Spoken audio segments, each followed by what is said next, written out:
Hello ఇక మరి మీ నర్సయ్య తాత రానే వచ్చేసిలో పొద్దుగాలే అందరూ తయారుగా ఉన్నట్టేనా చలో ఇక మరి మార్నింగ్ న్యూస్ విత్ నర్సయ్య తాత ఇవాళ మరి దునియా మీద ఏం జరుగుతుంది ఏంది ఏం కథ ఒక్కసారి అరుచుకుందాం. కేసీఆర్ కుటుంబంపై కోర్టులకు వెళతాం. ఓ అమ్మా కోల్యాగా బీఆర్ఎస్ పోవడం వల్లే ఫోన్ ట్యాపింగ్ బయటపడింది. సిట్ విచారణలో వాంగ్మూలం అనంతరం తీర్మార్ మల్య తన వద్ద ఉన్న ఆధారాలను సిట్ అధికారాలకు అందించానని వెల్లడి. కేసీఆర్ కుటుంబంపై కోర్టులకు వెళతాం. సరే, బండి సంజయ్కి సిట్ పిలుపు. 24న ఫోన్ ట్యాపింగ్పై వాంగ్మూలం. కేసీఆర్ పాపమే ఈ లవ్ లెటర్. ఏ చొక్కా వేసుకున్నా ఇందిరమ్మ ఇల్లు పక్కా. 4.5 లక్షల ఇందిరమ్మ ఇల్లు మంజూరు చేశాం. మంత్రి పొంగులేటి శ్రీనివాసరెడ్డి. KTR drugs batch. కేటీఆర్ మిత్రుడు దుబాయ్లో చనిపోయారు. దానికి సంబంధించిన ఫోరెన్సిక్ రిపోర్టును తెలంగాణకు తెప్పించాం. కేసీఆర్ చుట్టూ ఉండేవాళ్ళు డ్రగ్స్ తీసుకుంటారు. కేదార్ మరణ కారణాల రిపోర్టు అసెంబ్లీలో పెట్టడానికి సిద్ధమే. ఢిల్లీలో ముఖ్యమంత్రి రేవంత్ రెడ్డి సంచలన వ్యాఖ్యలు. ఏపీ మంత్రి లోకేష్ను కేటీఆర్ చీకట్లో ఎందుకు కలిశారు? కేటీఆర్ నాయకత్వాన్ని కవిత ఒప్పుకోవట్లే. కవితను కేసీఆర్ కుటుంబమే పట్టించుకోవడం లేదు. కేసీఆర్ కుటుంబం కడుపు నిండా విషం పెట్టుకొని మాట్లాడుతుంది. ఈ మాట అయితే వాస్తవమే. కవితను కేసీఆర్ కుటుంబమే పట్టించుకోవడం లేదు. ఇక కవిత ఎప్పుడైతే శంషాబాద్లో ఇక మాయ మంచోడే మాయ దేవుడు కానీ మాయ చుట్టే దయ్యాలు ఉన్నాయి అనేది ఎప్పుడైతే అన్నదో ఇక అప్పటి నుంచి జర్ర అన్నకు లడలడ పడ్డది గుండెల పడి ఇక నిజమన్న బొగ్గు గనుల అది మన ఆ కార్మిక సంఘాన్ని పెబ్బ కూడా ఉడవికి ఇక మరి కొప్పుల ఈశ్వరకు అంటగట్టిరు. ఇక మొత్తానికైతే ఈ చింతపండు నవీను తీర్మానం మల్య కూడా నిజమన్న ఏదో అనే కదా కవితమని కంచం పోతూ మంచం పోతూ అని ఇక ఆ కథలో కూడా అన్న శరానికి రాలే అంటే ఆయన బాగానే అన్నట్టుగానే కేటీ రాములు జర ముందుకు రాలే, ఏం మాట్లాడలే, ఒక్క పోస్ట్ కూడా పెట్టలే. మా శల్యం బాగా తిట్టిడు అన్నట్టుగానే ఉన్నట్టుంది లోపల. అందుకనే కవితను కేసీఆర్ కుటుంబమే పట్టించుకోవడం లేదన్నట్టు ఇది యథార్థమే. కవితమ్మను ఇక మరి కేటీ రాములు మాత్రము తోడబుట్టిన అన్న పట్టించుకుంటలేడు, కడకు నూకిండు. ఇక ఏపీలో కనుక జగనాలు శల్యని ఏ రకంగా కడకు నూకిండో ఇక ఇప్పుడు తెలంగాణలో కూడా గదే కథ నడుస్తుంది అనేది అర్థమవుతుంది జనాలకు. దుబాయ్లో మాజీ మంత్రి కేటీఆర్ స్నేహితుడు కేదార్ డ్రగ్స్ తీసుకొని చనిపోయాడని సీఎం రేవంత్ రెడ్డి అన్నారు. ఢిల్లీలో గురువారం మీడియాతో చిట్ చాట్ నిర్వహించిన కేటీఆర్ బీఆర్ఎస్ పార్టీపై సంచలన వ్యాఖ్యలు చేశారు. కేదార్కు సంబంధించిన ఫోరెన్సిక్ రిపోర్టును తెలంగాణకు తెప్పించినట్లు తెలిపారు. కేటీఆర్ గంజాయి బ్యాచ్ అని, అతని చుట్టూ ఉండేవాళ్ళు డ్రగ్స్ తీసుకుంటారని ఆరోపించారు. డ్రగ్స్ తీసుకునే కేటీఆర్తో తానేం మాట్లాడతానని ఎద్దేవా చేశారు. వైట్ ఛాలెంజ్ విసిరితే పారిపోయిన వ్యక్తి కేటీఆర్ అంటూ చురకలు అంటించారు. డ్రగ్స్పై మాట్లాడకుండా కోర్టులకు వెళ్ళి స్టే తెచ్చుకుంది కేటీఆర్ కాదా అని ప్రశ్నించారు. మాజీ సీఎం కేసీఆర్ కుటుంబం కడుపు నిండా విషం పెట్టుకొని మాట్లాడుతుందని సీఎం రేవంత్ రెడ్డి విమర్శించారు. కేసీఆర్ అసెంబ్లీకి వచ్చి రాష్ట్ర ప్రభుత్వానికి తగిన సూచనలు ఇవ్వాలని ఆయన ఇచ్చిన స్వీకరించేందుకు సిద్ధంగా ఉన్నామని స్పష్టం చేశారు. రామ ఏంది గందరగోళము. పెద్ద మనిషి ఇక రేవంత్ ఏమయ్యా ఇప్పుడు అంటే నోరు తెరిస్తే కేసీరావు అసెంబ్లీకి రా, కేసీరావు అసెంబ్లీకి రా, అసెంబ్లీకి వచ్చి సలహాలు సూచనలు చెప్పు ఇవి మేము స్వీకరిస్తామనేమో వీళ్ళు అంటున్నారు. అరే రామచంద్ర, ఉద్యోగం ఊడిపోయినాక పెద్ద మనిషికి నడుద్దామంటే పాపం శాతం అయితే లేదట, గిట్ట నడుస్తున్నట.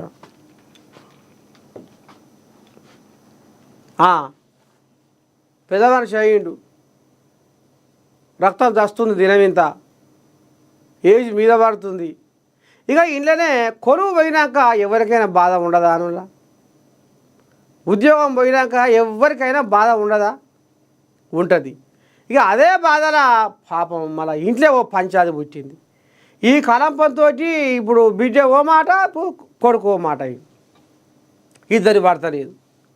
ఉప్పు నిప్పు లేక అయింది తయారుగా. ఎట చేయాలి ఇప్పుడు? తిన్న కూడు పేగి పడతలేదు. ఇటు చూడకపోతే కొడుకు, అటు చూడకపోతే బిడ్డే, ఇంకో దిక్కు చూడకపోతే ఉద్యోగం లేదు. ఇక మొత్తానికి కేసీరావయ్యకు అదురు జ్వరం పట్టినట్టే అనిపిస్తున్నది. అందుకనే మనిషి ఇంకిత దరుషేడు. ఇక ఆయనకు ఇప్పుడు నడుస్తుంది కూడా పాపము, ఎర్రవల్లి ఫామ్ హౌస్లో నడుస్తుంది కూడా శాతం అయితే లేదు. చిన్నగా తాంబేలు నడుస్తుందట. మొత్తానికి కేసీరావయ్య పానం బాగలేక ఆయన ఎటరా దేవుడా అని ఆయన అంటే, ఆయన వింటే వీటికి రా రా రా చెప్పుదురా అని కాంగ్రెస్ వాళ్ళు తలిగిర్రు. కర్మసల్లా ఉండప్ప. ఇక రాములు వచ్చాడు. నాపై ఏదైనా డ్రగ్స్ కేసు నమోదయిందా? దమ్ముంటే ఆధారాలు బయటపెట్టు. సీఎం రేవంత్ రెడ్డికి మాజీ మంత్రి కేటీఆర్ సవాల్. మిమ్మల్ని కోర్టుకు లాగుతా, నిరాధార ఆరోపణలకు క్షమాపణలు చెప్పాలి. సీఎం రేవంత్ రెడ్డి ఢిల్లీలో చేసిన కామెంట్లపై బీఆర్ఎస్ వర్కింగ్ ప్రెసిడెంట్ కేటీఆర్ ధ్వజమెత్తారు. రేవంత్ రెడ్డి మీడియా చిట్చాట్ పేరుతో నాపైన ఇతరులపైన విషం చిమ్మడం ఇదే మొదటిసారి కాదు. కేవలం ముఖ్యమంత్రి కార్యాలయానికి గౌరవం ఇచ్చి ఇప్పటి వరకు సంయమనం పాటించాను అని ఇక రాములకు వస్తుండులా. ఇక రేవంతమయ్య అట్లా అంటుండు. కేటీఆర్ మొత్తం డ్రగ్స్ బ్యాచ్ కథ ఇది అని ఈయన చెప్పుకొస్తుండు. నా ఏమైనా ఆధారాలు ఉన్నాయా, ఎందుకు నా మీద ఆరోపణలు చేస్తున్నామని రాములకు వస్తుండు. ఇంకా వీళ్ళ పంచాయతీ ఇట్లా ఉంది. ఇక ఇంకో పంచాయతీ ఏంది? బీఆర్ఎస్ నా దారికి రావాల్సిందే, అమ్మని దండం పెడితే నాయను. శైలి అంటే శైలే, చిన్న సన్న శైలి ఏం కాదులో. కాంగ్రెస్ కరెక్ట్, బీఆర్ఎస్ నాయకులు ఆర్డినెన్స్ వద్దనడం సరికాదు. అమ్మా ఎక్కడెక్కడనో డొంక ఇటు తిరుగుతుందో రాజకీయం. చిట్చాట్లో ఎమ్మెల్సీ కవిత సంచలన వ్యాఖ్యలు. రిజర్వేషన్పై కాంగ్రెస్ ప్రభుత్వం తీసుకొచ్చిన ఆర్డినెన్స్ కరెక్టే. తీన్మార్ మల్లన్న వ్యాఖ్యలపై స్పందించకపోవడం విజ్ఞతకే వదిలేస్తున్నా. చూస్తురా ఒక్క పిల్ల చింతపండు నవీను తీన్మార్ మల్య కవితమ్మను గంత పెద్ద మాట అంటే వీళ్ళకు ఒక్క కోళ్ళాగా శరానికి రాలేదట. బీఆర్ఎస్ కోళ్ళాగా తోడ పుట్టిన అన్న కూడా రాలేదట. ఒక్క బీఆర్ఎస్ కోళ్ళాగని కూడా ఇక మరి అట్టెట మా కవితమ్మని గంత మాట అంటివా అనేది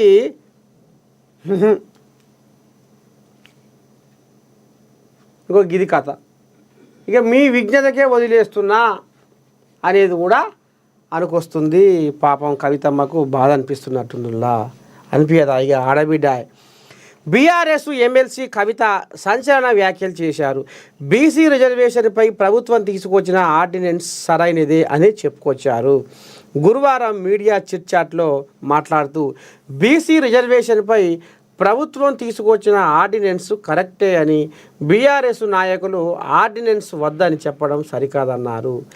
బీఆర్ఎస్ వాళ్ళు నా దారికి రావాల్సింది, 4 రోజులు టైం తీసుకుంటారేమో అంతే. 2018 చట్ట సవరణ చేసి ఆర్డినెన్స్ తేవడం సబబే. అమ్మని సామిరంగా చూస్తున్నారులా.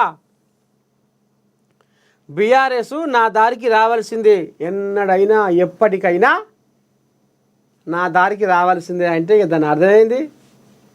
ఏదో నా లోలపాటు మీరు ఇక ఈడంగా ఆడంగా జర ముఖమాటు పెట్టుకున్నా ఏం చేసినా ఎట్లా చేసినా కొసకు మళ్ళీ నా దారికి రావాల్సింది. రేపు మళ్ళీ బీఆర్ఎస్ కారు స్టీరింగు నేను తిప్పవలసింది అనేది ఇప్పుడు కవితమ్మ ఆంబాయం లెక్క కొడుతుందిలా ఈ వార్త చూస్తుంటే. హరీష్ కోజా లైన్లోకి వచ్చింది. చిల్లర మాటలు బంద్ చేయి, దుబాయ్లో ఎవరో చనిపోతే మాకేం సంబంధము, కేటీఆర్పై సీఎం చేసిన చెత్త వ్యాఖ్యలు ఖండిస్తున్నా. మాజీ మంత్రి హరీష్ రావు మండిపాటు. జర బామాదికి దగ్గరనే ఉంటుండు. శల్య దూరమైనా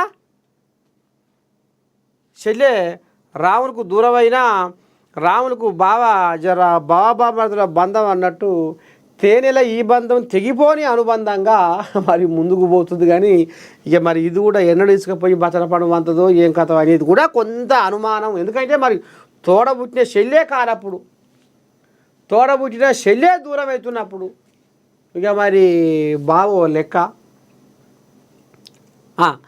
బీఆర్ఎస్ వర్కింగ్ ప్రెసిడెంట్ కేటీఆర్పై ముఖ్యమంత్రి రేవంత్ రెడ్డి చేసిన వ్యాఖ్యలను తీవ్రంగా ఖండిస్తున్నాను అని మాజీ మంత్రి హరీష్ రావు అన్నారు. తెలంగాణ భవన్లో హరీష్ రావు మీడియాతో చిట్చాట్ చేశారు. ఢిల్లీలో ముఖ్యమంత్రి పక్కన ఉన్న వారంతా గార్బేజ్ బ్యాచ్, అసలే ఢిల్లీలో కాలుష్యం ఎక్కువ, ఢిల్లీలో రేవంత్ రెడ్డి చెత్త వ్యాఖ్యలతో మరింత కాలుష్యం పెరిగింది. బనకచర్ల పైన రేవంత్ రెడ్డి నగ్నంగా దొరికిపోయాడు. రేవంత్ రెడ్డి చీకటి భాగవతం కప్పిపుచ్చుకునేందుకు బజారులోని చెత్త అంతా మీడియా ముందు ఉంచాడు అని ఈ కోయిలాగా అమ్మాయి వెళ్ళ పోసుకుంటుంది. చూద్దాం.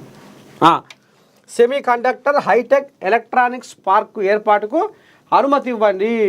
కేంద్ర ఐటీ మంత్రి అశ్విని వైష్ణవ్కు సీఎం రేవంత్ రెడ్డి విజ్ఞప్తి.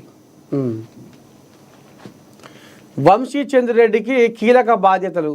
దేశవ్యాప్తంగా డీసీసీల నియామక ప్రక్రియ బాధ్యతలు. ఖర్గే ఆదేశాలతో ఉత్తర్వులు. వస్తుంది ఇక ఊరిచ్చి ఇవాళ జర్ర కొలిక్కి వస్తున్నట్టుంది కథ. ఇదేంటి ఇది క్రికెట్ పంచాదా? హెచ్సిఏ గ్రౌండ్లోకి ఈడి అయ్యా ఈ పంచాది చల్లకుండా ఏరే వాళ్ళతోని కొట్లాడి పోరాడి తండ్లాడి కప్పులు తెస్తలేమనుకుంటే ఇప్పుడు ఈ నీళ్ళు కొడక తెచ్చే కాలం వచ్చింది క్రికెట్. ఏందో ఏమో.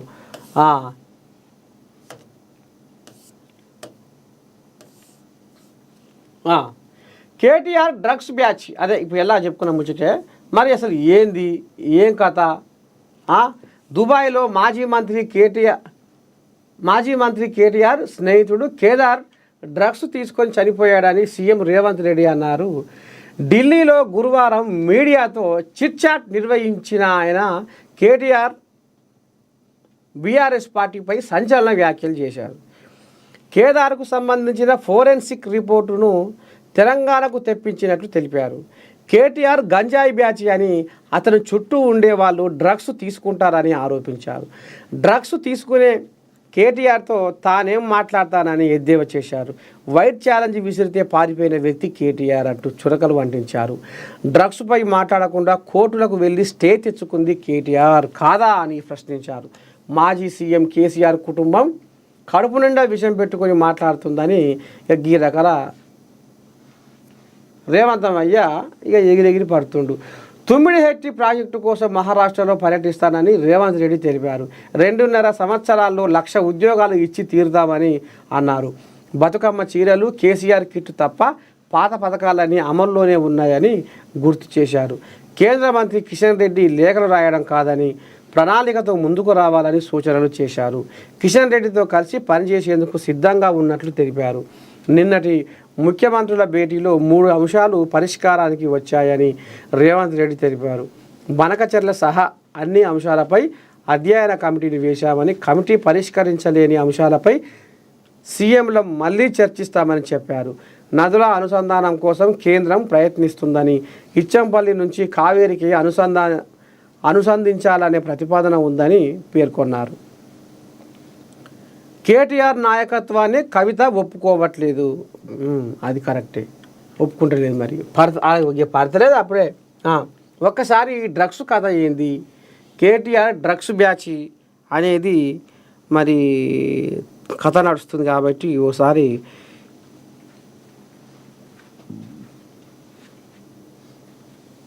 ఒక బీఆర్ఎస్ కోయాకు ఫోన్ చేద్దాం. పల్లె రవికుమార్ గౌడు ఏమంటాడు, ఏం చెప్తాడు, ఏంది ఏం కథ అనేది ఒక్కసారి విందాం.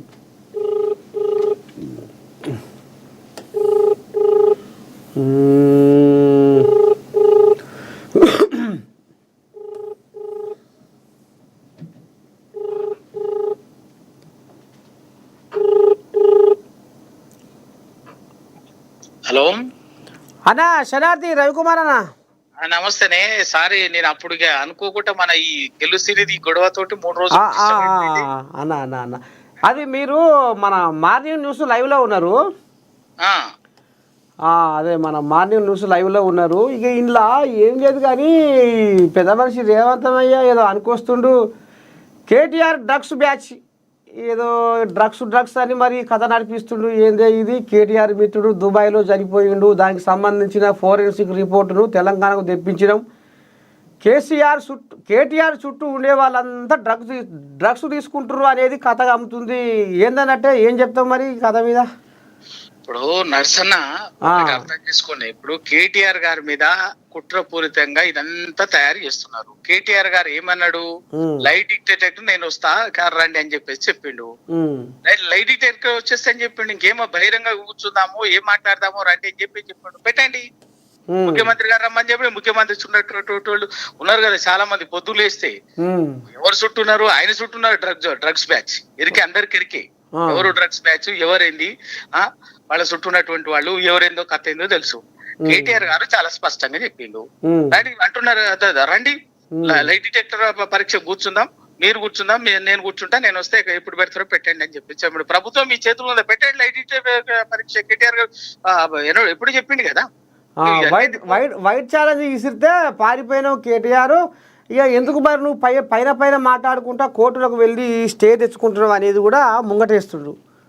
వైట్ ఛాలెంజ్ కాదు కేటీఆర్ గా, వైట్ ఛాలెంజ్ ఆ పేరు మీద ఈ పేరు మీద ఇవన్నీ ఛాలెంజ్లు విసిరేది రేవంత్ రెడ్డి గారు, ముఖం చాటేసేది రేవంత్ రెడ్డి గారు. మొన్న కూడా చూసినాము ఎవరు ముఖం చాటేసారో చూసినాము.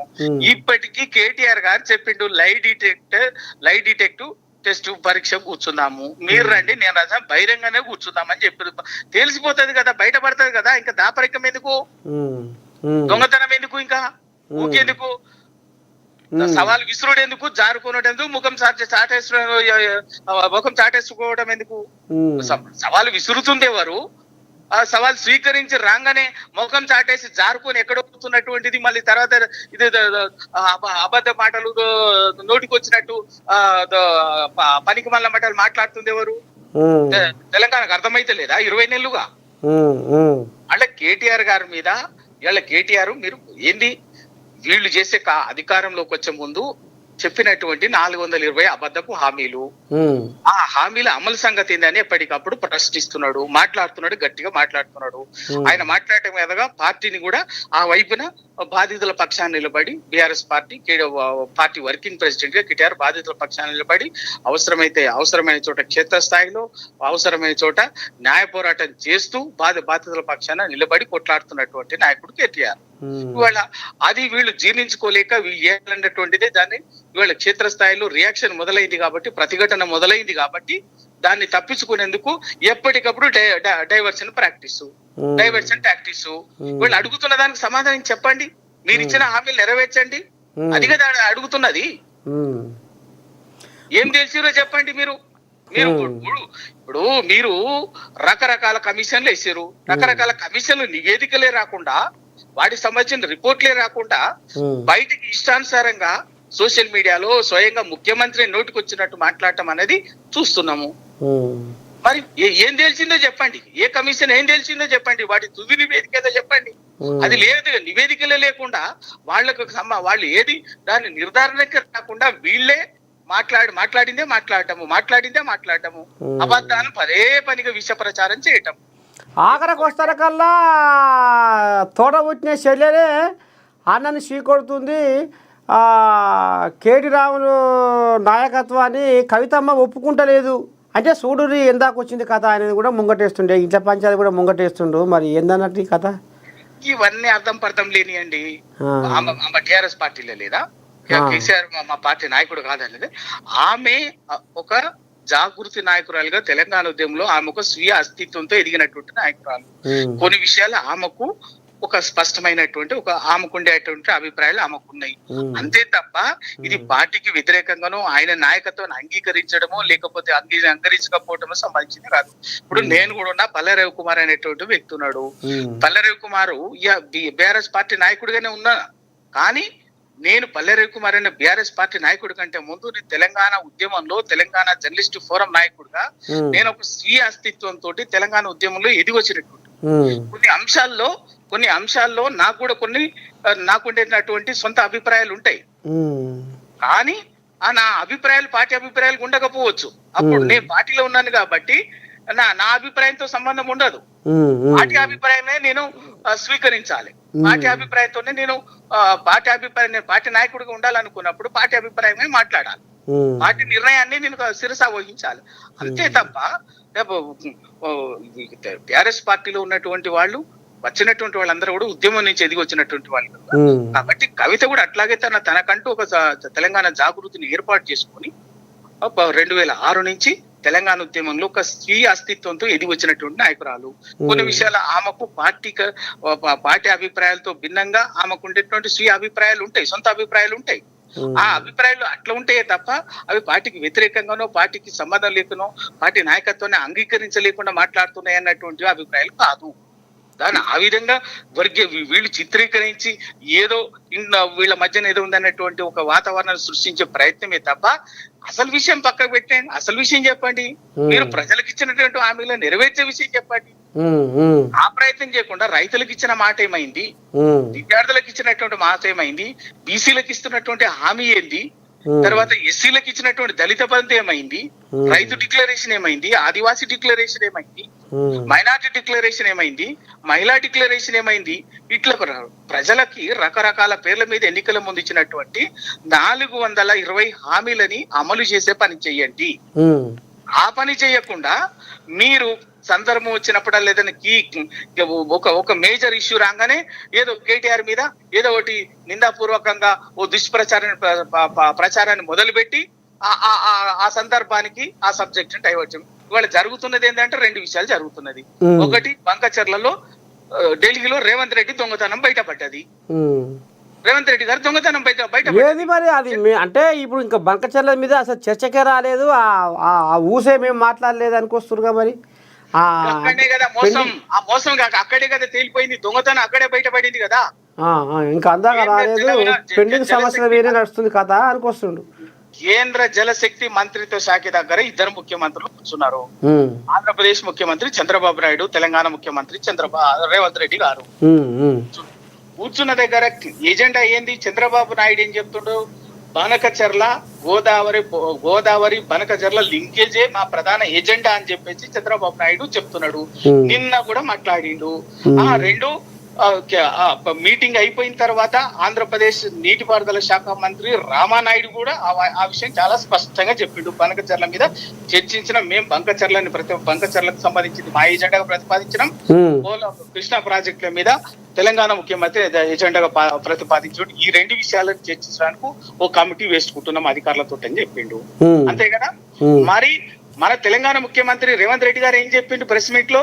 అసలు బంకచర్ల చర్చనే రాలేదు, అది సబ్జెక్టే కాదు. అటువంటి అప్పుడు దాని గురించి మాట్లాడేది ముందే చెప్పున్నా. ఎవరిని మోసం చేస్తున్నట్టు? తెలంగాణ ప్రజల్ని రేవంత్ రెడ్డి మోసం చేస్తున్నట్టు కదా. 2, కేంద్ర మంత్రిత్వ శాఖ జలవనరుల శాఖ జలశక్తి మంత్రి దానికి సంబంధించినటువంటి ఎజెండా మీటింగ్ మినిట్స్ ఉన్నది. ఏమైంది?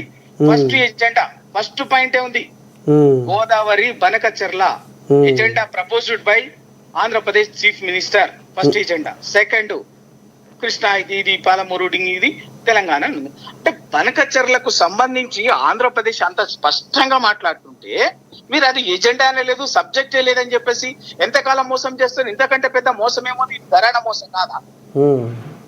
ఒకవైపున ఆ మీటింగ్ పెట్టిందే, ఢిల్లీలో మీటింగ్ జరిగిందే బనకచర్లని క్లియర్ చేయటం కోసము. కేంద్రం ఇవాళ ఎవరికి కావాలి? ఇవాళ గోదావరి కావేరీ లింకు అన్నది గోదావరి కావేరీ నదుల అనుసంధానం అనేది తెలంగాణ బీజేపీ కావాలి, నరేంద్ర మోడీ గారికి కావాలి. గోదావరి బనకచెర్ల అన్నది చంద్రబాబు నాయుడు గారికి కావాలి, వీళ్ళిద్దరికి కావాలి. ఈ రెండు జరగటం వల్ల నష్టపోతున్నది ఎవరు? తెలంగాణ కదా. శాశ్వతంగా జల సమాధి అవుతుంది కదా తెలంగాణ. మరి ఈ ప్రయోజనాలు కాపాడాల్సినటువంటి ముఖ్యమంత్రి లోపాయి గారికి ఇది జరగలేదని చెప్పేసి వాళ్ళకి సహకరిస్తున్నాడు తప్ప తెలంగాణ హక్కుల కోసం మాట్లాడతలేడు. పైగా మొత్తం అందరు దీని మీద మాట్లాడడం ఇదే ఎజెండా అని చెప్తే అది ఎజెండా లేదు, చర్చనే జరగలేదు అని చెప్పేసి దాటిపెట్టి తెలంగాణ ప్రజల్ని మోసం చేస్తున్నాడు తెలంగాణ ముఖ్యమంత్రి. ఇక్కడ జరుగుతున్నది, ఇక్కడ తెలంగాణలో ఉన్నది కాంగ్రెస్ ప్రభుత్వం కాదు, ముమ్మాటికి ఎన్డీఏ ప్రభుత్వం. రేవంత్ రెడ్డి కాంగ్రెస్ నాయకుడే కావచ్చు, కానీ ఎన్డీఏ ఎజెండాను అమలు చేస్తున్నాడు ఇక్కడ తెలంగాణలో. అది వాస్తవము. ఆ మోసం బయటపడుతుంది కాబట్టి, బయటపడింది ప్రజలకు అర్థమవుతుంది కాబట్టి దాన్ని డైవర్ట్ చేయడం కోసం మళ్ళీ ఏదో మీడియా చిచ్చాట అని కూర్చొని నలుగురు మీడియా మిత్రులు కూర్చోబెట్టుకొని మళ్ళీ ఏదో డ్రగ్స్ కేటీఆర్ ఇది అని చెప్పేసి ఇది మాట్లాడుతున్నాడు. ఇది డైవర్షన్ పాలిటిక్స్ కాకపోతే ఇంకేంటిది? ప్రజలు ఇంకెంతకాలం డైవర్షన్ చేస్తారు? ఎక్కువ కాలం చేయలేరు. ఈ మోసం ఇది. ఈ మోసం తప్పనిసరిగా మేము ఎప్పటికప్పుడు ఎండగడతాం, బయట పెడతాం. దాని గురించి వదిలిపెట్టేది లేదు, దేనికి భయపడేది లేదు. మీరు అది అంటున్నారు కదా, దానికి కేటీఆర్ గారు చాలా స్పష్టంగా చెప్పిండు. రైట్, కూర్చుందాం పదండి, లైట్ డిటెక్టర్ కూర్చుందాం, పెట్టండి, నేను వస్తే ఎక్కడ రమ్మంటే అక్కడికి వస్తా అని చెప్పిండు. కాబట్టి చేయండి, ఎవడొద్దన్నాడు? మిమ్మల్ని ఎవడాపిండు? ఈ ప్రచారాలు ఎందుకు? ఈ అబద్ధ ప్రచారాలు ఎందుకు? ఈ విష ప్రచారాలు ఎందుకు? చేస్తే చేయండి. ఆ లైట్ డిటెక్టర్ పరీక్ష ఆయనే చెప్పిండు. అది పక్కకు పెట్టి సందర్భం వచ్చినప్పుడల్లా తెలంగాణకు మీరు చేస్తున్న మోసం పెద్ద మోసం వల్ల ప్రజలకు అర్థమవుతున్నప్పుడు, బయట మీ బండారం బయటపడుతున్నప్పుడల్లా దాన్ని కప్పిపుచ్చేందుకు డైవర్షన్ కోసము మాట్లాడుతున్నటువంటి వ్యవహారం తప్ప ఇంకేది కాదు. ఆ డైవర్షన్ ని తప్పనిసరిగా ఎదుర్కొంటాం. ఎప్పటికప్పుడు ప్రజలకి సమాధానం చెప్తూ తెలంగాణకు ఒక రక్షణ కవచం లాగా నిలబడతాం. దాన్ని వదిలిపెట్టేది ఏం లేదు. మరి ఇది బీసీ రిజర్వేషన్ మీద మరి వీళ్ళు కాంగ్రెస్ వాళ్ళు ఆర్డినెన్స్ తీసుకొచ్చి ఇది చేస్తుంటే కరెక్టే అంటుంది కానీ మరి కవితమ్మ మీరేమో చట్టబద్ధత రాజ్యాంగ సవరణ మీరే అంటుర్రు, మరి కరెక్టే అని కవితమ్మ అంటుంది. నర్సన్న, నేనేమంటున్నంటే ఆమె అభిప్రాయం ఆమెకున్నది, నేను కాదంటలేదు.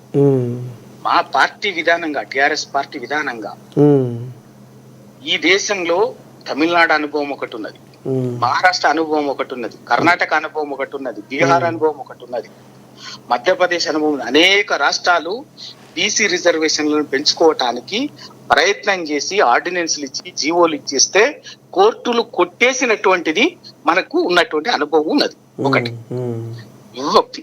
దాన్ని ఆ సమస్యలన్నిటినీ అధిగమించి చట్టబద్ధత రాజ్యాంగబద్ధత కల్పించుకున్నటువంటిది ఒకే ఒక రాష్ట్రం ఈ దేశంలో, తమిళనాడు.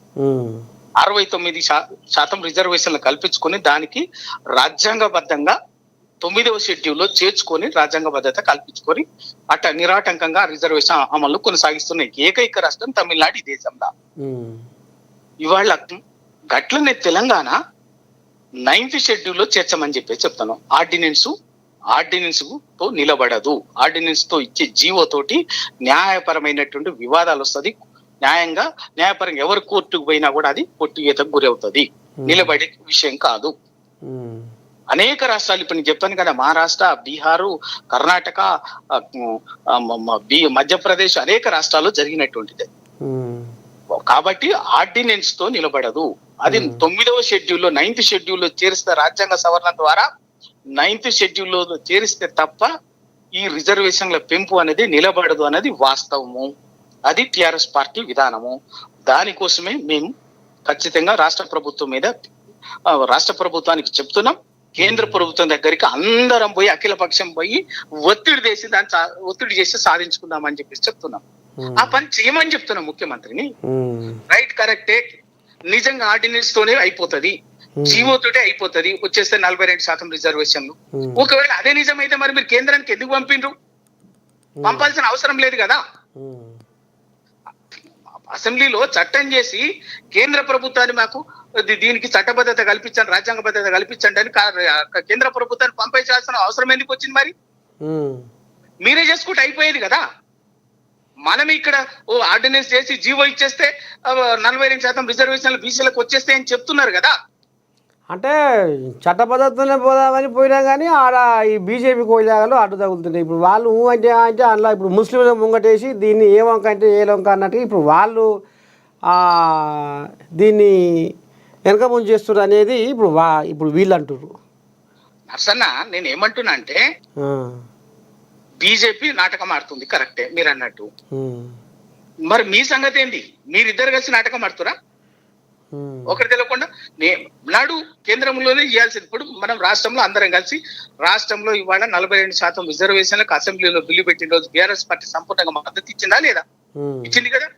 అట్లా కమ్యూనిస్ట్ పార్టీ కూడా ఇచ్చింది కదా, మిగతా పార్టీలు కూడా ఇచ్చినాయి కదా, ఇక్కడే బీజేపీ పార్టీ కూడా ఇచ్చింది కదా. చాలా అందరం కలిసినే కేంద్రం దగ్గరికి పోదామని చెప్తున్నాం. కేంద్రం దగ్గరికి పోదాం, ప్రధానమంత్రి గారి దగ్గరికి పోదాం, ముఖ్యమంత్రి గారిని అఖిల పక్షంగా ముఖ్యమంత్రి గారే వాళ్ళు తీసుకుపోండి పోయి, ఇది మా రాష్ట్రంలో ఉన్న పరిస్థితి, మాకు చేస్తారా చేయరా అని చెప్పేసి అక్కడ కూర్చుందాం. అప్పుడు బీజేపీ బండారం కూడా బయటపడుతుంది కదా. ఆ పని చేయకుండా మీరు ఇక్కడ కూర్చొని బీజేపీ పంపించినాం అని చెప్పాను. పంపించడం కరెక్టే, ఓ పక్కన వాడు పంపించినట్టు పంపిస్తే ఓ పక్కన ఈడ నువ్వు ఆర్డినెన్స్ ఇచ్చుకుంటూ అయిపోతాయి అని చెప్పేసి నేను రెండు నాటకాలేంది అంటారుగా. సర్కారు కూడా అంటారుగా పోదాము, అఖిలపక్షం అందరం పోదాము రారి అంటారుగా, వాళ్ళు కూడా అంటారుగా. ఏమంటున్నాము మరి? ఈడు ఆర్డినెన్స్ నాటకం ఎందుకు ఆడుతుండ్రు? ఇవాళ బీఆర్ఎస్ పార్టీ అప్రమత్తం అయ్యి ప్రశ్నించడం మొదలు పెట్టింది కాబట్టి, బీసీ సమాజం పక్షాన్ని నిలబడ్డది కాబట్టి బీఆర్ఎస్ పార్టీ ఇవాళ మీరు మళ్ళీ ఢిల్లీ అనే మళ్ళీ మాట్లాడుతున్నారు అని పోదాం పదండి, పెట్టండి, ప్రధానమంత్రి గారు టైం తీసుకోండి, అఖిలపక్షంగా పోదాం, ప్రధానమంత్రిని కలుద్దాం. ఎందుకు ఇయ్యరు? తమిళనాడు లాగా మాకు ఎందుకు ఇయ్యరు అని అడుగుదాం. తమిళనాడు వాళ్ళకి ఊరికేనే వచ్చిందా? 1993లో ఇదే కోర్టు కొట్టేస్తే, కోర్టు న్యాయపరమైన వివాదం వస్తే అప్పటి ముఖ్యమంత్రి జయలలిత గారు అన్ని పార్టీలను తీసుకొని అక్కడ ఢిల్లీకి పోయింది. అప్పటి ప్రధానమంత్రి పివి నరసింహారావు గారు ఉండే. పివి నరసింహారావు గారి దగ్గర కూర్చుంది. ఒక్కటే మా రాష్ట్రంలో ఇది అక్కడ ఉన్నటువంటి పరిస్థితుల్లో 69% రిజర్వేషన్లకు మాకు చట్టబద్ధ రాజ్యాంగబద్ధత కల్పిస్తూ 9th షెడ్యూల్ చేర్చాల్సిందే అని చెప్పేసి చెప్పింది. చేర్చకుండా ఆ ప్రక్రియ మొదలు పెట్టేంత వరకు నేను ముఖ్యమంత్రిగా నేను మా తమిళనాడు కూడా పోను, ఢిల్లీలోనే కూర్చొని మా తమిళనాడు పరిపాలన చేస్తా అని చెప్పింది. భీష్మించుకొని కూర్చుంది అన్ని పార్టీలను తీసుకుపోయి. అప్పుడు ఒత్తిడి పెరగడం తోటి పివి నరసింహారావు గారు, ప్రధానమంత్రి పివి నరసింహారావు గారు అనివార్యంగా అప్పటికప్పుడే దానికి సంబంధించినటువంటి ప్రక్రియ మొదలు పెట్టిండు. సాధ్యమైంది. 30 ఏళ్లుగా ఆ రాష్ట్రంలో బీసీ 50% రిజర్వేషన్లు, ఇక్కడ 42%. తమిళనాడులో 42% బీసీ, 50% బీసీ రిజర్వేషన్లు ఉన్నాయి. ఎస్సీలకు 18% ఉన్నాయి, ఎస్టీకి 1% ఉన్నది. 69% రిజర్వేషన్లు విజయవంతంగా 32 సంవత్సరాలుగా తమిళనాడు రాష్ట్రంలో నిరాటంకంగా అమలవుతున్నాయి. ఆ పని మనకు ఒక రోల్ మోడల్ ఉన్నది. ఆ రోల్ మోడల్ మనం ఉపయోగించుకుందాం పదండి. ఆ రోల్ మోడల్ ప్రకారంగా తమిళనాడు మాదిరిగా మాకు చేయడానికి చేయండి, మేము కూడా సిద్ధంగా ఉన్నామని చెప్పేసి చెప్తున్నాం. మేము సహకరించడానికి సిద్ధంగా ఉన్నామని చెప్తున్నాం. సెప్టెంబర్ లోపు కావాలని హైకోర్టు చెప్పే, సెప్టెంబర్ లోపు కావాలని నానబెడుతుందని హైకోర్టు చెప్పే. మరి ఇంతనే ఇదంతా చదువుకోవాలంటే మరి అవుతుందా? ఎప్పుడు అసెంబ్లీలో తీర్మానం చేసి చట్టం చేసింది ఎప్పుడు? మార్చిలో. ఇది ఏ నెల? జూలై. 4 నెలలు అవుతుంది. 4 నెలలు అయిపోయింది చట్టం చేసి. మరి ఈ 4 నెలల నుంచి మేము చెప్తున్నది అదే కదా. మీరు ఆర్డినెన్స్ తో అయిపోతుంది అని చెప్పేసి నాటకాలు. హైకోర్టు చెప్పింది కూడా, హైకోర్టు కూడా చెప్తుంది తప్పనిసరి. మా హైకోర్టు కూడా మనం అప్పుడు చెప్పొచ్చు రాష్ట్ర ప్రభుత్వం, అయ్యా మా దీన్ని రిజర్వేషన్లకు సంబంధించి కేంద్ర ప్రభుత్వం దగ్గర పెండింగ్ లో ఉన్నది కాబట్టి మాకు ఇప్పుడు ఇంకొక కొంతకాలం పడుతుంది ఎలక్షన్లు నిర్వహించడానికి అవకాశం ఏంటని చెప్పేసి మనం డివిజన్ బెంచ్ పోవచ్చు. సింగిల్ బెంచ్ ఇచ్చింది మొన్న హైకోర్టులో. 3 నెలలు ఎన్నికల ప్రక్రియ పూర్తి చేయాలని ఇచ్చింది, సింగిల్ బెంచ్ ఇచ్చింది. డివిజన్ బెంచ్ లో మనం అప్పీల్ చేసుకోవచ్చు. మాకున్న ఇప్పుడు రాష్ట్రంలో ఉన్నటువంటి ప్రత్యేక పరిస్థితుల్లో దీన్ని తీర్మానం చేసి దీన్ని రిజర్వేషన్ల కోసం కేంద్ర ప్రభుత్వాన్ని పంపించడం, కేంద్ర ప్రభుత్వం పరిశీలన ఉన్నది, దాన్ని పర్స్యూ చేస్తున్నాం. ఆ పరిశీలన అది నిర్ణయం తీసుకునేంత వరకు కొంత మాకు సమయం ఏమిటి అని చెప్పేసి మనం డివిజన్ బెంచ్ లో అప్పీల్ చేయొచ్చు. ఆ అవకాశం ఉన్నది. ఎన్నికలు ఇంకొంత ఆలస్యంగా 6 నెలలు మాకు అవకాశం ఏంటని కూడా చెప్తా. సో డివిజన్ బెంచ్ కూడా అవకాశం ఇస్తుంది. సంవత్సరమైన అయిపోతుంది లేదు, ఇప్పుడు అర్జెంట్ గా నెల రోజుల్లోనే వచ్చిందా? ఖచ్చితంగా నిజాయితీ ఉంటే, నిబద్ధత ఉంటే మార్గం ఉంటది.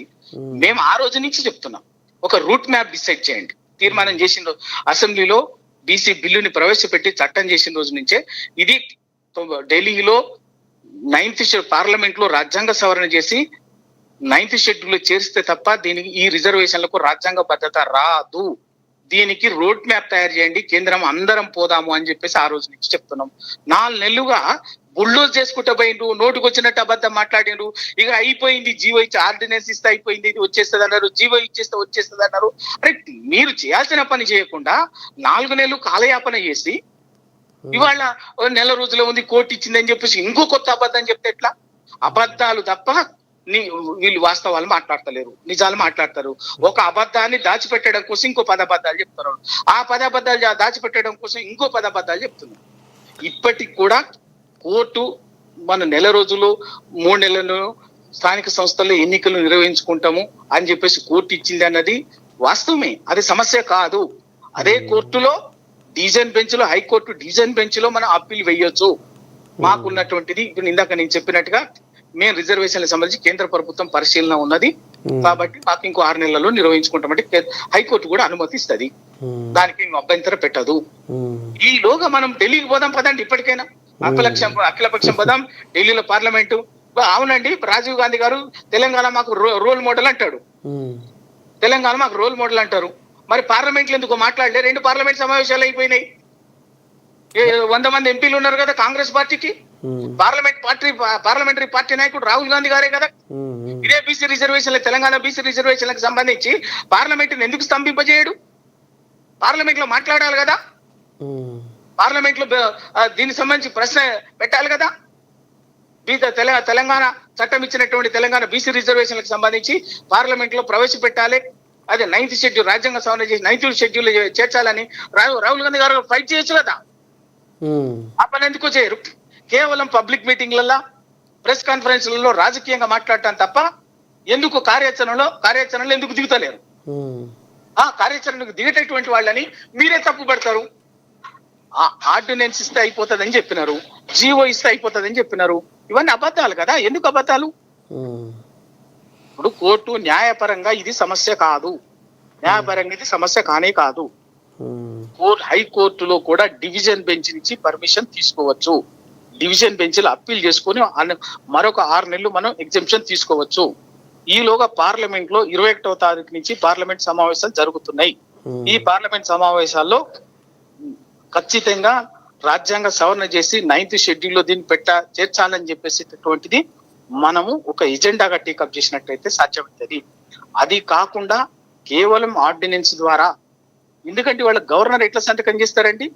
గవర్నరు ఆల్రెడీ ఇదే అంశానికి సంబంధించి రాష్ట్రపతి కేంద్ర ప్రభుత్వానికి పంపించిన తర్వాత కేంద్ర ప్రభుత్వ పరిశీలనలో ఉండగా ఇదే విషయాన్ని మళ్ళీ సేమ్ ఇక్కడ ఆర్డినెన్స్ ఇవ్వడానికి గవర్నర్ గారు ఎట్లా సంతకం చేయలేరు కదా. న్యాయపరమైన సమస్య వస్తుంది కదా, కాన్స్టిట్యూషనల్ క్రైసిస్ వస్తుంది కదా.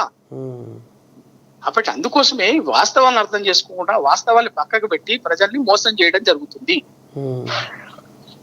ఇప్పటికైనా ఈ 21వ తారీఖులో పార్లమెంట్ సమావేశాలు ఉన్నాయి. 21 నుంచి పార్లమెంట్ ఉభయ రాజ్యసభ, లోక్సభ సమావేశాలు ఉన్నాయి. ఆ సమావేశాల్లో దీనికి సంబంధించినటువంటిది ఒక ఇష్యూ కట్టేకపోతే బిఫోర్ దట్ పెట్టి రాజ్యాంగ సవరణ చేయాలని చెప్పేసి ఒక ముఖ్యమంత్రి గారు అఖిలపక్ష సమావేశం తీసుకుపోయి ఢిల్లీకి పోయినట్టయితే తప్పనిసరిగా మేము సహకరించడానికి సిద్ధంగా ఉన్నాము. మేమే కదా, అన్ని పార్టీలు కూడా ఎవ్వరు కూడా దీని 42% రిజర్వేషన్స్ ఎవ్వరు కూడా వ్యతిరేకించటం లేదు. అందరు కూడా ఇన్ ప్రిన్సిపల్ గా సహకరించడానికి సిద్ధంగా ఉన్నారు. కాబట్టి అది రూట్ మ్యాప్ ని ముఖ్యమంత్రి గారు నిర్ణయించి దాని తగ్గట్టుగా మిగతా వాళ్ళందరూ కూడా ఢిల్లీకి ఆల్ పార్టీస్ ని తీసుకుపోయినట్లయితే సమస్య పరిష్కారం అవుతుంది. అదర్వైజ్ ఇది మిగతా ఏం చెప్పినా కూడా మోసమే అవుతుంది, మళ్ళీ వంచన అవుతుంది తప్ప మరేం కాదు. సరే, ఇంకో మొత్తానికి మరి గీత కార్మిక కార్పొరేషన్ మాజీ చైర్మన్ పల్లె రవికుమార్ గౌడ్ ఈ రకంగా అన్నా ఉంటా మరి శనార్థి. ఓకేనా, థ్యాంక్ యూ. ఓకే, నమస్తే. ఇది కథ. ఇక మరి పల్లె రవికుమార్ ఈ రకంగా మరి ఇక ఆయన ఆంబాయం వెళ్ళబోసుకుంటూ ఇక ఇది డ్రగ్స్ కానించి వెళ్ళి ఆఖరికి బీసీ రిజర్వేషన్ కథ కాడికి కమ్ముకుంది. ఇంకేముంది?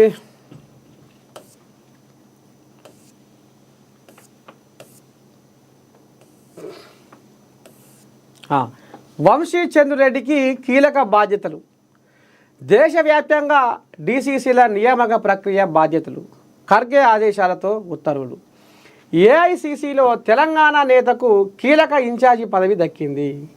ఏఐసీసీ ఇన్ఛార్జిగా సంస్థాగత నిర్మాణంలో కీలకమైన డీసీసీల నియామక బాధ్యతను వంశీచంద్కు ఏఐసీసీ అప్పగించింది.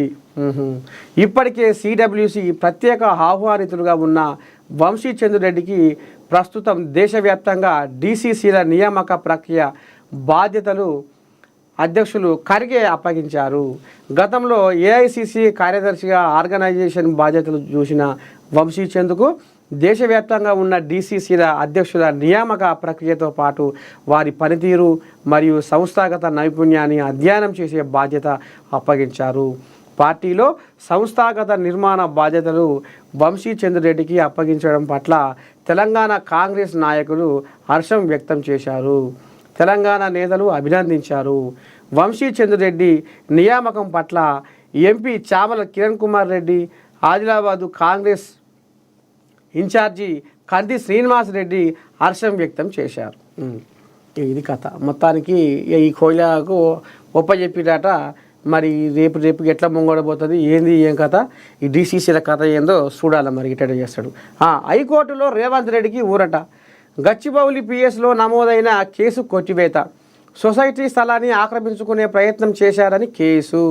ముఖ్యమంత్రి రేవంత్ రెడ్డికి ఎస్సీ ఎస్టీ అట్రాసిటీ కేసులో హైకోర్టులో ఊరట లభించింది. హైదరాబాదులోని గచ్చిబౌలి పోలీస్ స్టేషన్లో ఆయనపై నమోదైన కేసును ఉన్నత న్యాయస్థానం కొట్టివేసింది.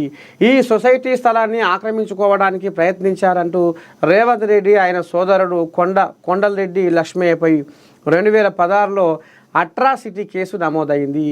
ఈ కేసును కొట్టివేయాలంటూ 2020లో రేవంత్ రెడ్డి హైకోర్టులో పిటిషన్ దాఖలు చేశారు. ఈ పిటిషన్పై గత నెల 20న వాదనలు ముగిశాయి. తీర్పును రిజర్వ్ చేసిన హైకోర్టు ఈరోజు ఉత్తర్వులు వెలువరించింది. ఘటన జరిగిన సమయంలో రేవంత్ రెడ్డి అక్కడ లేరని తేలినట్టు తెలిపింది. ఫిర్యాదుదారు చేసిన ఆరోపణల్లో సరైన సాక్ష్యాధారాలు లేవని పేర్కొంది. ఇక నిజం నిప్పులాంటిదని అంటారు. జర్రా వెనక ముందు అయినా ఇబ్బందులు ఎదురైనా వాస్తవము, నిజము, సత్యము అనేది మరి ఎప్పుడూ అది దాగదు. ఏదో ఒకరోజు పొక్కి బయటకు వస్తుంది అనేది మరి ఎంత నిజమో ఇవాళ మరి పెద్ద మనిషి కూడా ఇక మరి ఆనాడు పొరపాటున ఇరికినట్టు చేసిర్రు, ఇరికిచ్చిర్రు అనే కథ నడుస్తుంది. ఇక మొత్తానికైతే రేవంత్ రెడ్డి అసలు ఆ రోజు అక్కడ లేనే లేడు. ఇక మరి ఈ గందరగోళం జరిగింది కాబట్టి ఇవాళనైనా నిజం బయటపడదు అనేది కథ బయటకు వచ్చిందిలా. ఇదేంది పరిషత్ సందడి. ఉమ్మడి జిల్లాలో 69 జెడ్పీటీసీ, 579 ఎంపీటీసీ స్థానాలు. ఎక్కడ ఇది? ఆదిలాబాదా.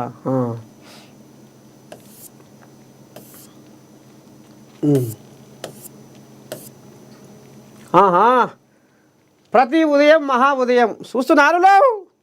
అదే అంటున్నాం. ఇంకో ఇది కథ.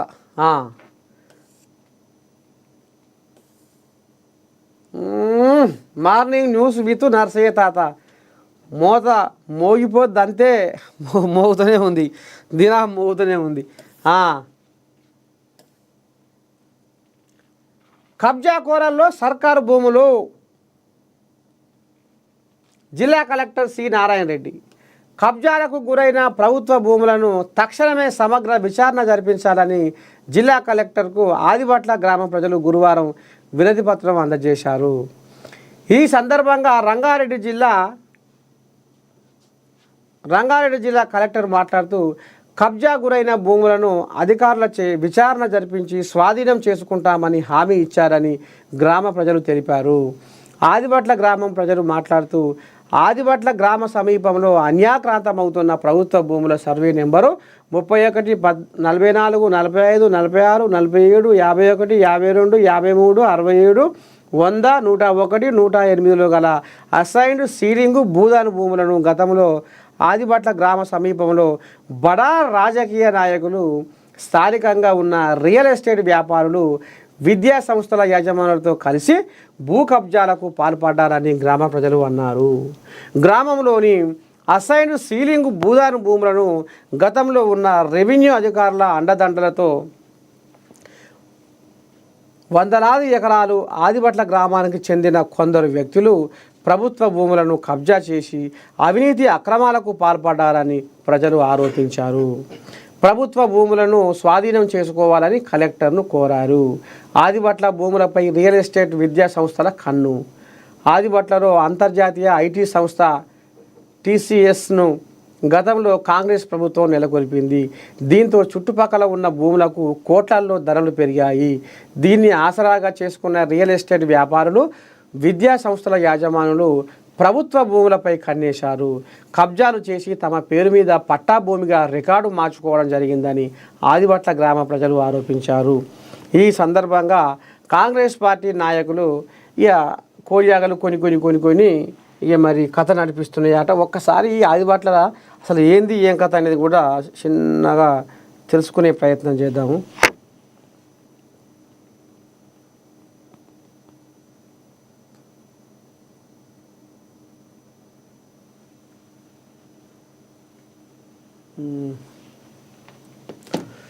ఆదిబట్ల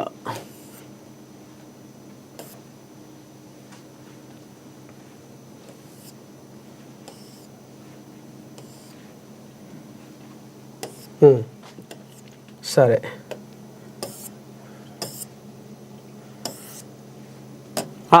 నమస్తే తెలంగాణ.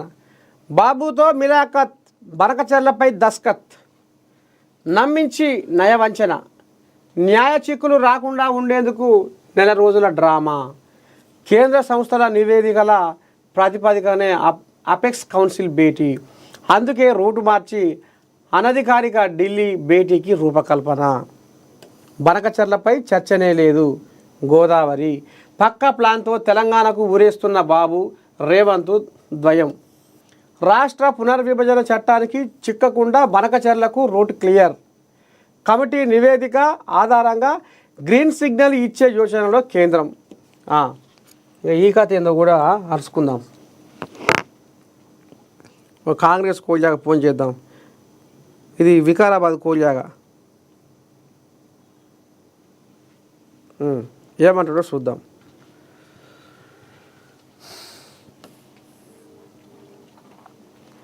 నోటితో చెప్పి నొసడితో వెక్కిరించినట్టు, మాటన వేటు వేసినట్టు, కలిసి నడుస్తూనే కాటేసినట్టు, ఆట చాటున వెన్నుపోటు పొడిచినట్టు బనకచెర్ల కోసం మన నీటి వాటాను బలిపెట్టింది బాబు, రేవంత్ ద్వయం. తడిగుడ్డతో తెలంగాణ గొంతు కోసి పైకి మాత్రం అమాయకంగా ఆడుతున్న నాటకం అందరికీ అర్థమవుతున్నది. అది తెలంగాణ నీటి బొట్టును ఆంధ్రాకు తాకట్టు పెట్టిన నయవంచన. లేకపోతే ఒక ఓయూ కోయిలాగని, ఈ కోయిలాగా ఫోన్ లేపుతలేదు, ఒక ఓయూ కోయిలాగని లైన్లో తీసుకుందాము. ఈ కోయిలాగా ఏమంటుందో చూద్దాం.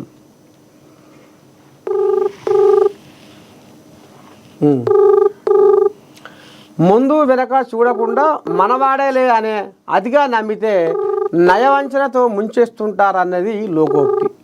కొందరు తడిగుడ్డతో గొంతు కోసినట్టుగా మనకే మాత్రం తెలియకుండా మోసం చేస్తుంటారు. బనకచెర్ల వ్యవహారంలోనూ సీఎం రేవంత్ రెడ్డి ఇదే తరహాలో వ్యవహరించారు. ఎన్డీఏ కూటమిలో ఉన్నామనో, మోదీ తమ చేతుల్లో ఉన్నాడనో, బనకచెర్లపై బుల్డోల్ చేయాలనుకుంటే తగిన వేదికలపై అడ్డుకుంటామని ప్రగల్భాలు పలికిన నోటితోటే బనకచెర్ల ఎవరికో ఈ కోజా కూడా ఫోన్లు ఎత్తలేదు. ఏడవని ఈ కోజాలన్నీ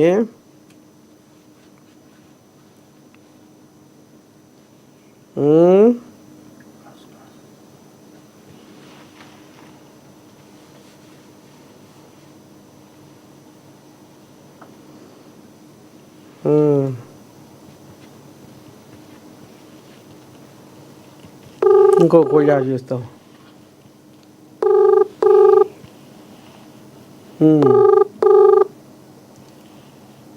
ఢిల్లీలో కేంద్ర జలశక్తి మంత్రి ఆధ్వర్యంలో జరిగిన భేటీయే దీనికి వేదిక అని పేర్కొంటున్నారు. బనకచెర్ల అంశం చర్చకు వస్తే బైకాట్ చేస్తా అంటూ ప్రభుత్వ ప్రధాన కార్యదర్శితో లేఖ రాయించి మరుసటి రోజే చంద్రబాబు పంచన చేరి బనకచెర్లకు బార్లా తలుపులు తెరవడం తెలంగాణ సమాజాన్ని వంచడమే. ఓ పెద్ద మనిషి శనార్థే నమస్తే. శనార్థే ఏందే ఈ కథ చల్లకుండా అది ఓ జనాలు మన పిసిసి మరి పెద్ద మనిషి ఆయన మన డాక్టర్ బైకాని లింగం యాదవ్ అన్న ఏం లేదే మార్నింగ్ న్యూస్ లైవ్లో ఉన్నావు నమ్మించి నయవంచన బాబుతో మిలాఖతు బనకచెర్లపై దస్కతు ఏందే పక్క ప్లాన్ తోటి తెలంగాణకు ఊరేస్తున్న బాబు రేవంత్ ద్వయమని మరి బీఆర్ఎస్ కోళ్ళగా లెంకలు కొడుతున్నాయి. ఏం నడుస్తుంది ఏంది ఏం కథ? ఇవాళ తెలంగాణ సమాజానికి తెలియదు కాదన్నా, ఈ బనకచెర్లది ఎప్పుడు స్టార్ట్ అయిందన్న 2016 మరి ఆనాడు తెలంగాణ ముఖ్యమంత్రి ఎవరన్నా కేసీఆర్, ఆంధ్ర ముఖ్యమంత్రి చంద్రబాబు నాయుడు. 2016లోనే కదా దీనికి పునాది పడ్డది. ఇవాళ బనకచెర్లకు దానికి కారకుడే కేసీఆర్. ఈయనే అన్నాడు కదా, గోదావరి నీళ్లు రాయలసీమకు తీసుకుపోతాం, రాయలసీమని రతనాల సీమ చేస్తా, బేసిన్లు లేవు బేసిజాలు లేవు అని రోజా ఇంటికి వెళ్లి చేపల పులుసు తిని వచ్చినటువంటి వ్యక్తి కేసీఆర్. వాళ్ళు చేసిన కేసీఆర్ చేసిన దుర్మార్గాలు ఇవాళ బయటపడుతుంటే మళ్ళీ ఇక దాన్ని తప్పించుకోవడం కోసం ఈ ప్రభుత్వం మీద ఏది పడితే మాట్లాడుతుండు. ఇవాళ ఈ ప్రజాప్రభుత్వం ముఖ్యమంత్రి రేవంత్ రెడ్డి గారు ఆధ్వర్యంలో కదా తెలంగాణకు నీళ్ల వాటాలో ఇవాళ ఆంధ్ర దోసుకుపోతుంది, దీన్ని అరికట్టాలి, మన న్యాయబద్ధమైన వాటా మనకు రావాలని ఇవాళ ముఖ్యమంత్రి రేవంత్ రెడ్డి గారు కొట్లాడుతున్నారు. ఇవాళ కృష్ణా నీళ్లు ఆనాడు 299 TMC కి ఎట్లా ఒప్పుకున్నా, మనకు రావాల్సింది 575 TMC కి కృష్ణా రివర్ లో. ఇదే 299 ఒప్పుకుంది 2015లో కేసీఆర్. ఇవాళ గోదావరి నీళ్లు గోదావరి బేసిన్ దాటి కృష్ణా బేసిన్ దాటి పెన్నా బేసిన్ కి తీసుకుపోతుంది, దానికి పునాది వేసింది కేసీఆర్. కేసీఆర్ అన్నాడు కదా, వృధా పోతున్నాయి నీళ్లు, 3000 TMCలు నీళ్లు ఇవాళ సముద్రంలో కలుస్తున్నాయని చెప్పింది కేసీఆర్. అన్నిటి కారకులు ఇవాళ బనకచెర్ల కారకులు కేసీఆర్. అయినా ఈ ప్రజాప్రభుత్వం ఇవాళ కేంద్ర ప్రభుత్వానికి లెటర్ రాసింది, దాని ద్వారా ఇవాళ అయిపోయింది. డెఫినెట్ కూడా 80% తెలంగాణకు అన్యాయం జరగనివని ముఖ్యమంత్రి రేవంత్ రెడ్డి గారు చాలా స్పష్టంగా చెప్పారు. వీళ్ళు డ్రామాలు ఆడుతున్నారు. ఎవరన్నా కేసీఆర్ తెలంగాణ మీద ప్రేమ ఎక్కడిది? రేవంత్ మళ్ళీ డైవర్షన్ డ్రామా, ఢిల్లీ వైఫల్యం కప్పిపుచ్చుకునేందుకు తంటాలు, చిట్చాట్ పేరుతో కేటీఆర్ టార్గెట్గా ఆరోపణలు, సీఎం నిర్ణయాలతో ఇరుకున పడిన ప్రభుత్వం, దీని నుంచి బయటపడేందుకే డైవర్షన్ పాలిటిక్స్, బనకచెర్ల దృష్టిని మరల్చేందుకే ఎత్తుగడ అనేది కూడా ఇప్పుడు వాళ్ళు చెప్పుకొస్తున్నారు. ఢిల్లీ సాక్షిగా ఇక ఇక అదే బాబుతో మిలాఖతు ఇక కథ నడుస్తుంది అనేది మరి ఇప్పుడు వీళ్ళు ఇప్పుడు పదే అదే చెప్పుకొస్తున్నారు వాళ్ళు.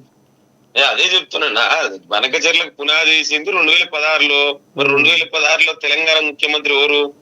కేసీఆర్. మళ్ళా ఇవి ఈయనే అన్నాడు కదా, బేసిన్లు లేవు బేసిజాలు లేవు, రత్నాల సీమ చేస్తారు రాయలసీమని, ఇవన్నీ చెప్పింది కేసీఆర్. కేసీఆర్ హయాంలో వాళ్ళకి ఇవాళ బనకచెర్ల 2016లో మీకు చాలా స్పష్టంగా ముఖ్యమంత్రి ఆనాడు ఉన్నది కేసీఆర్. మరి ఎందుకు మాట్లాడలే? 10 ఏళ్ళు ఎందుకు మాట్లాడలే? ఇవాళ రాయలసీమ లిఫ్ట్ ఇరిగేషన్ కడుతుంటే ఎందుకు మాట్లాడలే? ముత్తిరెడ్డిపాడు ఎడ్లే గురించి ఎందుకు మాట్లాడలే? ఇవన్నీ గురించి కృష్ణా రివర్ నుంచి నీళ్లు తీసుకుపోతుంటే మాట్లాడలే, అటు గోదావరి నీళ్ళ నుంచి గోదావరి బేసిన్ నుంచి పెన్నా బేసిన్ కు నీళ్లు తీసుకుపోతే మాట్లాడలే. ఇవాళ అధికారం కోల్పోయిన తర్వాత ఏదో ఫ్రస్ట్రేషన్ లో ఈ కల్వకుంట్లకు ఫ్యామిలీలు అందరూ కూడా హరీష్ రావు కేటీఆర్ ఏది పడితే అది మాట్లాడితే ఏదో చెల్తుంది అనుకుంటారు. కానీ తెలంగాణ ప్రజలందరూ అన్ని గమనిస్తూనే ఉన్నారు కదా. ఇవాళ ఎవిడెన్స్ ఉంది, ఆంధ్ర రికార్డు కదా. ఇవాళ నువ్వు కేటీఆర్ చెప్పినంత మాత్రం హరీష్ రావు ఏది పడితే అది మాట్లాడినంత మాత్రం నిజాలు కావు కదా. ఇవాళ కేసీఆర్ ఆంధ్ర రాయలసీమని రతనాల సీమ చేస్తున్న నిజం కాదా? రోజా ఇంటికి పోయి చేపల పులుసు తినొచ్చింది నిజం కాదా? ఇవి అబద్ధమా? చెప్పమనండి మరి. అంటే ఏది పడితే అది మాట్లాడితే ఎట్లా అండి? వాళ్ళ ముఖ్యమంత్రి రేవంత్ రెడ్డి గారు చాలా స్పష్టం. అందుకే ఇవాళ టెలిమెట్రీ ద్వారా మొత్తం అసలు నీళ్లు ఇవాళ ఎన్ని పోతున్నాయి, ఆంధ్రాకి ఎన్ని యూటిలైజేషన్ జరుగుతుంది, తెలంగాణకి ఎన్ని యూటిలైజేషన్ జరుగుతుంది, ఒక సైంటిఫిక్ మెథడ్ గా టెలిమెట్రీ ద్వారా చేయాలని మరి 10 ఏళ్ళ నీకు ఎందుకు గుర్తురాలే? ఎవరు ఎన్ని నీళ్లు వాడుకుంటారు ఎందుకు మాట్లాడలే? నువ్వు ఒక కాళేశ్వరం పేరు చెప్పి small and medium irrigation project నువ్వు కంప్లీట్ చేస్తే అయిపోయేది కదా, ఎందుకు చేయలే? ఒకటే కాళేశ్వరం పేరు మీద పెట్టి 1000 కోట్లు దోసుకుంటే ఇవాళ చూస్తున్నావు కదా, చిన్న చిన్న అధికారులే ఇవాళ 1000 కోట్ల ఆస్తులు ఉంటాయి. మరి చీఫ్ ఇంజనీర్ అయిన కేసీఆర్ 1000 కోట్లు దోసుకోవచ్చు? మనం ఒకసారి ప్రజలు కూడా ఆలోచించాలి. ఒక అధికారి పట్టుబడితేనే 1000 కోట్ల పైగా ఆస్తులు వస్తున్నాయి. ఇంత దుర్మార్గంగా 10 ఏళ్ళు పాలన చేసినటువంటి కేసీఆర్ బీఆర్ఎస్ నాయకులకు మాట్లాడే కనీస నైతిక అర్హత ఉందా ఇవాళ? వాళ్ళు ఏదో అంటే వాళ్ళ తప్పులు బయటపడుతున్నాయి కదా, దీని నుంచి తప్పించుకోవడం కోసం ఏదో అట్లా బట్టగాల్చి మీదేయాలి ప్రభుత్వం మీద, అంతే తప్ప వాళ్ళకి మరేది లేదు. ఇగో గిదుల్లా మొత్తానికి కాంగ్రెస్ పార్టీ లీడరు మరి ఇక డాక్టర్ బైకాని లింగం యాదవ్ ఈ రకంగా ఇక ఎల్లాక పల్లి రవికుమార్ గౌడ్ ఏమన్నాడో బనకచెర్ల మీద విన్నాం. ఇక ఇప్పుడు బైకాని లింగం యాదవ్ ఏమన్నాడో విన్నాములా. మొత్తానికి అన్న శనార్థి ఉంటా, నమస్తే. మొత్తానికి ఇలా గీ భాగవతం బయటకు వచ్చింది. ఇక మరి ఇంతటితోటి ఇక మనకు కూడా మరి ఇక టైం అయింది కాబట్టి మరి సెలవు తీసుకుందాము. ఉంటా శనార్థి, నమస్తే. అది మళ్ళీ పొద్దుకంగా 8 గంటలకు పక్కా కలుసుకుందాము. మళ్ళీ రేపు పొద్దుగాల మళ్ళీ 8 గంటలకు కలుసుకుందాం. ఉంటా శనార్థి, నమస్తే.